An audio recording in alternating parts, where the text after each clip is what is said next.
Pembantuku Canduku. Bab pertama. Hei, siapa kau? Siapa yang mengizinkan kau masuk ke kamar ini? Ujar sang tuan muda dengan suara beratnya yang tegas dan dingin. Laki-laki tinggi, putih dengan sorot mata yang tajam, memindai gadis di hadapannya itu seolah sedang menelanjanginya. Gadis muda dengan wajah lugu dan penampilan sederhana sungguh mengganggu pemandangannya di ruangan yang selalu dia jaga dengan baik. Ruangan di mana istrinya sudah tertidur sangat panjang. Gadis di hadapannya itu tampak berdiri di samping ranjang sang istri yang sedang terlelap. Gadis muda itu menatap dan memperhatikannya, membuat dia marah. Dia benci bila ada orang yang tidak dikenalinya masuk ke ruangan itu dengan sembarangan tanpa seizinnya, apalagi dengan lancang mendekati sang istri. Dia begitu protektif dengan selalu menjaga istrinya. Tak sembarang orang bisa dekat dengan sang istri, kecuali dirinya dan orang-orang terdekatnya. Maaf tuan muda, saya diminta Bi Incik untuk membersihkan kamar ini, ucap gadis itu sambil menunduk ketakutan saat mendengar suara di belakangnya, membuat jantungnya seakan hampir copot. Dia pun memberanikan diri menatap sang majikan yang kini mendekat ke arahnya, membuatnya menjadi menciut. Dia takut dipecat, karena hari ini adalah hari pertama dia kerja, dan lelaki yang ada di hadapannya kini sama sekali belum dikenalinya. Tuan muda itu memperhatikan penampilannya dari ujung rambut sampai ujung kaki, dan dia tengah menatapnya sangat tajam seperti siap menerkam. Lancang sekali kamu gadis kampung, bentaknya, membuat gadis di hadapannya itu terperanjat. Pergi dari sini, aku tidak ingin ruangan ini menjadi tidak steril dan kotor, usirnya dengan angkuh. Maaf, saya tuan, kalau begitu saya permisi, ucap gadis itu yang masih menunduk takut dan segan. Hei, tunggu, ucapnya. Seketika dia menghentikan langkahnya dan langsung menghadapnya, masih dengan menundukkan kepalanya. Itu bawa peralatannya, jangan sembarangan kau tinggalkan begitu saja. Benar-benar sembrono, hardik sang tuan muda. Oh iya, maaf tuan muda, saya ceroboh, ucap gadis itu pelan dan teramat sopan. Kau memang sangat ceroboh, aku tidak habis pikir. Siapa yang memperkerjakan gadis bodoh sepertimu? Ucapnya sinis, membuat hati sang gadis begitu sakit mendengarnya. Panggilkan Bi Incik kemari, perintahnya. Baik tuan, ucapnya dengan wajah penuh ketakutan. Kemudian gadis itu berlari dari hadapannya. Kini tinggallah sang tuan muda dan seorang wanita yang terbaring lemah tak berdaya dengan berbagai peralatan medis yang menempel pada tubuhnya. Sang tuan muda tampan tinggi dan gagah itu diketahui bernama Ralph Johnson. Dia duduk di samping sang istri yang tertidur damai. Sesekali tangan pria itu membelainya. Di ruangan itu sangat sunyi, seolah mengambatkan perasaannya yang sangat kesepian.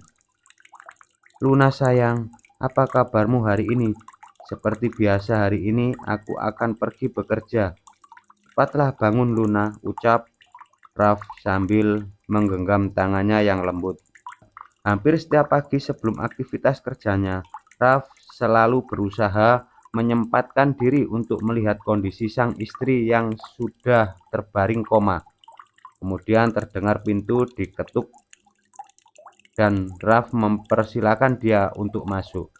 Maaf tuan muda, memanggil Bibi. Ya Bi, aku ingin tanya siapa gadis sembrono tadi yang sangat sembarangan masuk ke sini tanpa izinku terlebih dahulu, ucapnya.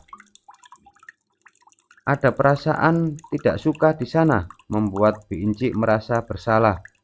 Oh, dia Zara, pembantu baru di rumah ini tuan muda, Dan maaf, kebetulan dia tetangga di kampung Bibi. Kasihan dia tuan, dia hanya seorang yatim piatu, jelas Bi Inci. Tapi aku sangat tidak suka ada orang yang sembarang masuk ke ruangan Aluna karena ruangan ini harus steril. Tidak sembarang orang memasukinya seperti tadi. Maafkan Bibi tuan muda, tapi Nyonya Jelita yang memberikannya tugas untuk melayani tuan muda dan membersihkan kamar ini juga tuan, ujar Bi Inci. Memangnya kemana pelayan yang sebelumnya? Seperti biasa, mereka mengundurkan diri, ucap Bi Inci membuatnya seakan menyindirnya. Mengapa ibuku begitu mudah mempekerjakan orang sembarangan dan ceroboh seperti itu? Bukankah aku sudah memberitahu sebelumnya? Aku ingin orang yang profesional dan terampil, bukan gadis udik yang sembarang seperti itu. Maaf tuan muda, tapi sudah ratusan orang yang mengundurkan diri. Dan sepertinya hanya dia yang sungguh-sungguh untuk bekerja di sini tuan, jelas Bi Inci. Ya sudah, tapi ingat, bimbing dia dan beritahu dia apa saja yang harus diketahui. Jangan tiba-tiba langsung kerja tanpa diajari terlebih dahulu, karena aku tidak suka orang ceroboh dan aku tidak suka orang bodoh. Baik tuan muda, maafkan Bibi kalau begitu. Bibi permisi dulu. Bi Inci kembali ke dapur yang kedatangannya sudah ditunggu oleh Zara, gadis muda yang tadi masuk ke kamar khusus istri Raf. Bagaimana Bi?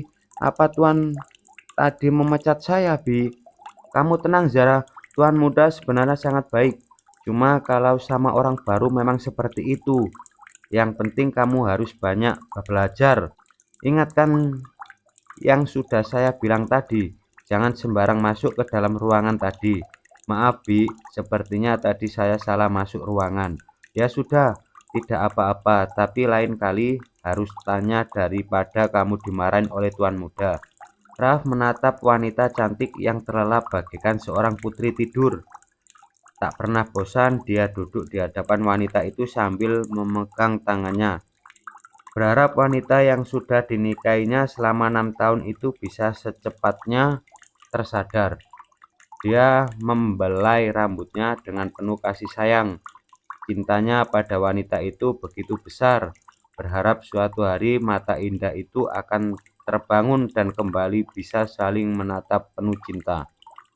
Aluna yang kini terbaring koma, sudah 3 tahun lamanya wanita itu tertidur panjang.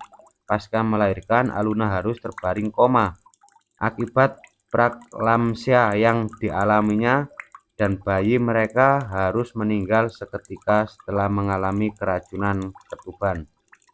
Aluna adalah wanita satu-satunya dalam hidup Raf. Dia merupakan anak dari sahabat sang ibu. Mereka bahkan sudah saling mengenal sedari mereka masih kanak-kanak. Cinta tumbuh karena terbiasa bertemu, sehingga membuat mereka terikat tali pernikahan hingga kini. Namun ternyata Tuhan berkehendak lain. Peristiwa sulit itu harus Raf alami. Dia harus kehilangan anak perempuannya yang baru dilahirkan, dan sekaligus sang istri yang kini terbaring koma. Entah kapan mukjizat itu akan datang. Dua tragedi itu yang menyebabkan pria baik hati dan hangat itu menjadi seorang yang dingin dan menakutkan. Sayangku, istriku, Luna, bangunlah sayang. Aku begitu merindukanmu. Aku merasakan sakit yang teramat sangat. Hanya kaulah penawarku Luna, dirinya dengan tatapan sendu. Ritual setiap pagi itu dijalankannya selama 3 tahun. Raf akan mengunjungi sang istri sebelum bekerja, berbicara dengannya, melampiaskan rasa rindunya dengan selalu mengajaknya berbicara. Walaupun tidak ada reaksi sama sekali, namun hal itu tidak pernah menyurutkannya untuk selalu bercengkraman dengan sang istri. Walaupun dia tidak tahu apakah hal itu bisa didengarnya atau tidak. Oke, itu saja yang bisa kami sampaikan. Tunggu episode selanjutnya akan lebih asik lagi dan akan kami share di channel ini. Thank you.